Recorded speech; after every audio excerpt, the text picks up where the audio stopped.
Hey y'all, Chaplain Lance Leinhart Brown here, and just wanted to give you some additional tidbits here as we roll into another resiliency session, talking about balance, and that connected to values, which we went over in our previous video. But the title of this lesson is the Sumo Ring of Life event, and being able to be stationed in Japan, I was able to watch sumo matches several times. Ironically, it was through resiliency events and also personally. Sumo is a really big deal. And if you've never been to Japan, well, once you visit, or if you do visit, you'll figure that out real quick. But it's not just big fat guys in a ring or in a circle. Yes, some of those guys are pretty big.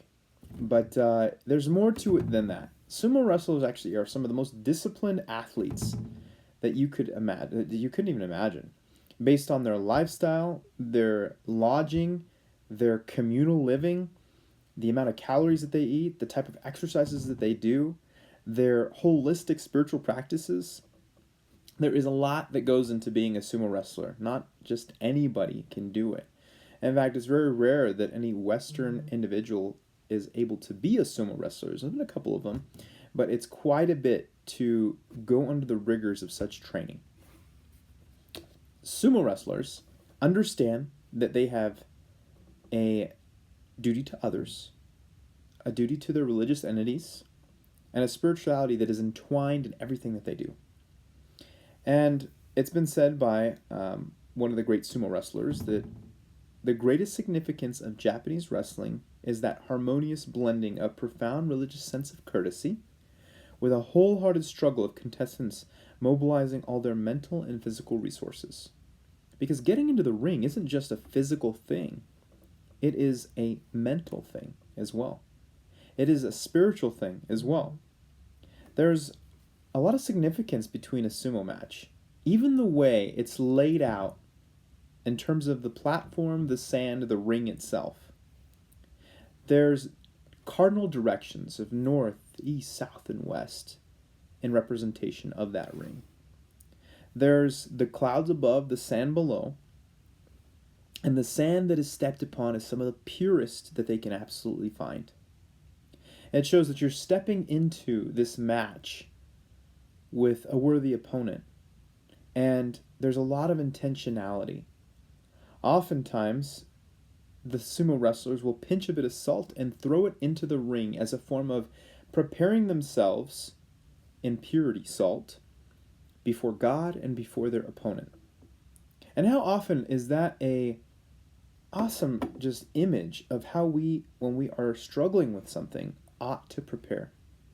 Being in right standing with ourselves, being in right standing with others, or our opposition, if you will, and being in right standing with God first and foremost. I think it's a pretty iconic image. That reevaluation, as we reevaluate, we take a look again at how we're balancing our life. Or are we not? Sometimes we just shoot from the hip, whereas other times there's intentionality in everything that we do.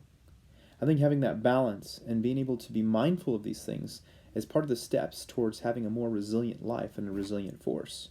Being mindful of the hard conversations and overcoming the hard things in our life. A meaningful life, as the curriculum talks about here, is one of balance, where adequate time, investment, and energy is given in the areas that matter most. Because if the areas that matter most are taken care of us, then we're able to focus wholeheartedly on the other areas that are given to us. Now, what I'm saying here is when it comes to Air Force priorities, the Air Force has priorities. Your leadership has priorities. And oftentimes we can seek to accomplish those priorities, but if we're not taking care of ourselves, we ain't got nothing to give. So there are two main actions that can lead up to having a balanced lifestyle. Understanding and respecting the important areas of self and the things that are important here, and then changing our perspective, being able to look again, reevaluate with our eyes, with our situational awareness, the areas that we're stuck, the areas that we've become stagnant in. And this exercise will help you to reevaluate maybe where you're missing the mark. So, in order to live a more balanced life, I have a few steps that I'd like to go over.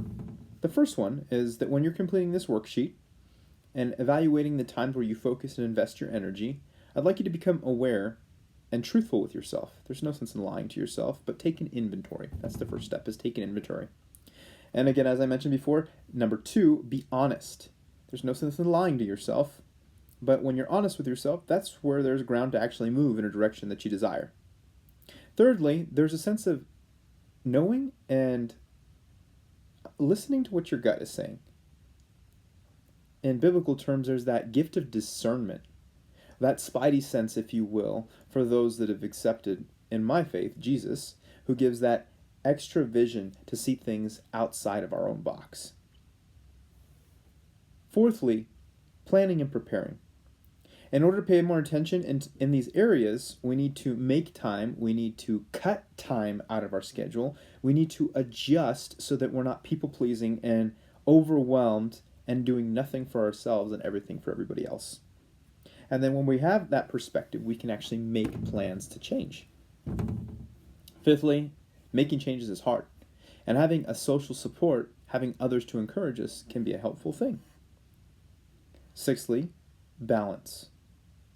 Oftentimes, when you're trying to accomplish your goals, they're not going to go the way that you expect. So how are we able to readjust and maneuver? Are we being honest with ourselves, or are we lying? Are we trying to minimize the importance of what we hold dear? Or are we kicking those values down the road so that we're neglecting our families, we're neglecting those that we love the most, we're neglecting our health, we're neglecting multiple areas?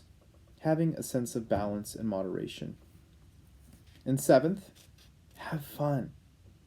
In this serious world of ours, how often do we forget to have fun? We grow out of having fun. And being able to put that back on the table can increase our fulfillment, but also our ambition to actually accomplish what it is that's on our minds. So big picture is that when we evaluate all these things, we have a well-rounded life, a holistic life that is healthier, happier, and having fun is part of the game. So I'd like you to go ahead and turn to the page that has the wheel or the Sumo ring on it. This is the page that we're going to actually do this activity. And this circle or this ring represents your life and the area that you operate in. This is your life, holistically. Now, I'd like you to divide, as you can see, the slices. And those slices are different categories. And in taking time to think about what you value the most from the previous exercise, and how you spend your day and what's important to you, an example is family, friends, spirituality, romance, health, work, working out, recreation, personal growth, financial goals, educational goals, all these big rocks. I'd like you to select several of them that make up your day, more than several, essentially an accurate pie of what makes up your life, and categorize them on this wheel. And then within that, you'll see the scale from 0 to 10 of whether or not you're completely satisfied or you're dissatisfied with the amount of energy, time, and investment you're spending in a given area. Now, after rating each slice and putting a dot on that level of satisfaction, I'd like you to connect the dots, right? So it's going to look like a squiggly line. And I'd like you to essentially look at and observe what this looks like. Is it a round circle? Is it full and wholehearted? Or are there gaps? Are there areas that you can say, hey, I would like to spend more time in this area? Or, oh, shoot, I've forgotten. I missed the mark. And at this time, there's a reflection pieces. So I'd like you to take 5 to 10 minutes and go ahead and just kind of think about the questions that are listed on there. Whether or not your life is balanced or not. If you've had a month left to live, well, how would you be spending your time? What would you readjust with? Are you involved in too many activities? Maybe there's things that you need to add to your plate, or maybe there's things that you need to take to your plate. It's a give and take. Each of us tends to have one of these, right? And by the end of the day, if we haven't charged it, it's at 0. So you have 100% energy throughout the day, and you need to recharge. Otherwise, everything is going to take away from it. And if you're like me, I've learned the hard way. If you're giving everything at work from whether it be 0630, 0730, all the way to the end of the day, what do you got left? We have to strategically allocate our time. Otherwise, we end up giving those that we love the most our scraps. So where do we place value? What things do we need to do? What things do we not need to do? What areas do we need to have more attention? Or what areas do we need to cut out of our lives? This is part of what it is to fight the good fight. To give perspective to one another, but most importantly, perspective to ourselves. So, I pray that the Lord gives you wisdom as you complete the task that's set before you. Thanks so much, y'all. Happy hunting.